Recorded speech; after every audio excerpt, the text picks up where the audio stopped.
El Niño ప్రభావం ఉపశమన చర్యలపై వ్యవసాయ శాఖ సిద్దమైంది. సీఎం చంద్రబాబు ఆదేశాలతో రాష్ట్ర వ్యాప్తంగా రైతన్నా మీకోసం కార్యక్రమానికి శ్రీకారం చుట్టారు. జిల్లా యంత్రాంగం పర్యవేక్షణలో గ్రామస్థాయి సిబ్బంది రైతుల ఇళ్ల వద్దకే వెళ్లి అవగాహన కల్పిస్తారు. రైతు సేవా కేంద్రం స్థాయిలో ఏర్పడిన యాక్షన్ కమిటీ ఎల్నినో ఉపశమన చర్యలపై ప్రణాళిక రూపొందించింది. రైతన్నా మీకోసం విధి విధానాలపై మా ప్రతినిధి ఓబులేసు గ్రౌండ్ రిపోర్ట్.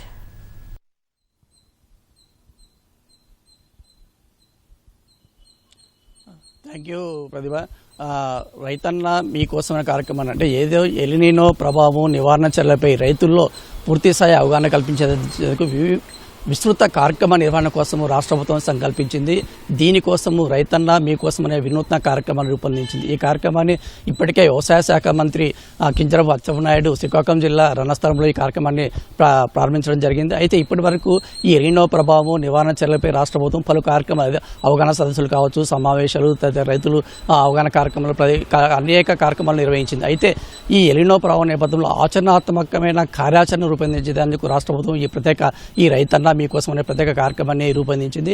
ఈ కార్యక్రమం రూపొందించడం కాకుండా అంతేకాకుండా గ్రామస్థాయి ఏదైతే రైతు సేవా కేంద్రములో కార్యాచరణ కమిటీ ఏర్పాటు, తర్వాత రైతుల యొక్క భూములు, తర్వాత పంటలు, తదితర వివరాలు అంచనా వేసేయడానికి, అయితే ఆ పంటలపై ఎల్నినో ప్రభావం నివారణ చర్యలను తెలియజేయడానికి, అయితే రైతుకు సంబంధించిన యాప్ ఆచరణాత్మక వివరణ, యాప్ నిర్వహణ తదితర అంశాలను పూర్తి స్థాయిలో ఆచరణాత్మకంగా నిర్వహించడానికి ఒక మార్గదర్శకాలను జారీ చేసింది. అయితే ఈ మార్గదర్శకాల ప్రకారము రైతులతో పాటు ప్రజాప్రతినిధులు, అధికారులు ప్రతి ఒక్కరు కూడా ఆ రైతు యొక్క పొలానికి వెళ్లి ఈ ఆచరణాత్మకమైన కార్యాచరణ రైతులకు వివరించడంతో పాటు అదేవిధంగా రాబోయే రోజుల్లో ఎలాంటి నివారణ చర్యలు తీసుకోవాలి, ఎలాంటి ఆచరణాత్మక కార్యాచరణ నిర్వహించాలనే కార్యక్రమాన్ని కూడా రైతులకు అవగాహన కల్పించున్నారు. అయితే ఈ ఏదైతే రైతు సేవా కేంద్రము కమిటీ యొక్క పర్యవేక్షణలో, తర్వాత జిల్లా అధికారుల యొక్క పర్యవేక్షణలో రైతు సేవా కేంద్రం కమిటీ ఆధ్వర్యంలో ఈ కార్యక్రమాన్ని నిర్వహించున్నారు. అయితే ఏదైతే ఈ కమిటీ నిర్వహణ ఉంది, ఈ కమిటీ పూర్తి స్థాయిలో కూడా ఈ కమిటీ ఏదైతే రైతుల యొక్క ఆచరణాత్మక ఒక కార్యాచరణ కమిటీ ఏర్పడింది. ఈ కార్యాచరణ కమిటీతో పాటు కూడా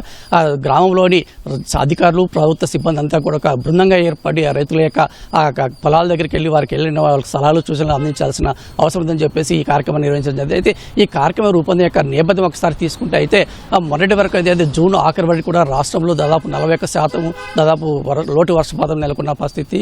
దాదాపుగా ఇప్పటి వరకు చూసుకుంటే మనము రాష్ట్రంలో ఈ ఆగస్టు ఈ ఆఖరి వరకు ప్రస్తుత పరిస్థితి తీసుకున్న 18 లక్షల హెక్టార్ల మేర వరకు ఖరీఫ్ పంటలు సాగవలసిందిగా కేవలము 15,15,000 హెక్టార్లు లక్షల హెక్టార్లు మాత్రమే సాగాయి. అదేవిధంగా ఇప్పటి వరకు కూడా 41% లోటు వర్షపాతం నెలకొందని చెప్పొచ్చు. ఈ లోటు వర్షపాతం నెలకొన్న నేపథ్యంలో అయితే ఇప్పటి వరకు కూడా దాదాపుగా గత నెల వరకు నెలకొన్న ఎల్నినో ప్రభావ పరిస్థితుల నేపథ్యంలో పంటలు ఎక్కడెక్కడ ఎండిపోయిన పరిస్థితి, అదే సాగైన పంటలు సాగు కావాల్సిన పంటలు ముందుకు సాగిపోవడమే కాకుండా సాగైన పంటలు కూడా ఎండిపోయిన పరిస్థితి అయితే నెలకొంది. అయితే ఆగస్టు మొదటి వారం నుంచి కాస్త అడపాదడప వర్షాలు కురుస్తుంటే కాస్త పరిస్థితి చక్కబడింది. అదేవిధంగా ఎగువ రాష్ట్రాల నుంచి వర్షాలు కురడంతో ఎగువ రాష్ట్రాల నుంచి వచ్చిన వరద నీరు రాష్ట్రంలోని జలాశయాలన్నీ కూడా కాస్త జలకళను సంతరించుకున్నాయని చెప్పొచ్చు. అయితే ఇప్పుడు కూడా పంటలు పరిస్థితి బాగులేని అవగాహన పరిస్థితి నెలకొందని చెప్పొచ్చు. వేసిన పంటలు ఎండిపోవడము, తర్వాత పూర్తి స్థాయిలో పొలాలు కూడా ఖాళీగా ఉండడం నేపథ్యంలో రాష్ట్ర ప్రభుత్వము రైతులు పూర్తిగా ప్రత్యామ్నాయ పంటల సాగు విధానం పైన, తర్వాత రైతులకు కావాల్సిన సలహాలు, సూచనలు, ఆచరణాత్మక కార్యాచరణ రూపొందించే విధంగా, సాంకేతిక సలహాలు దండుగా నిలిచే విధంగా రాష్ట్ర ప్రభుత్వము ఈ రైతన్నా మీకోసం అనే కార్యక్రమం రూపొందించి ఈ రైతన్నా మీకోసం యొక్క కార్యాచరణ విషయానికి వస్తే దాదాపుగా ఈ రైతు సేవా కేంద్రం యొక్క కార్యాచరణ కమిటీలు ప్రధానంగా చెప్పవచ్చు.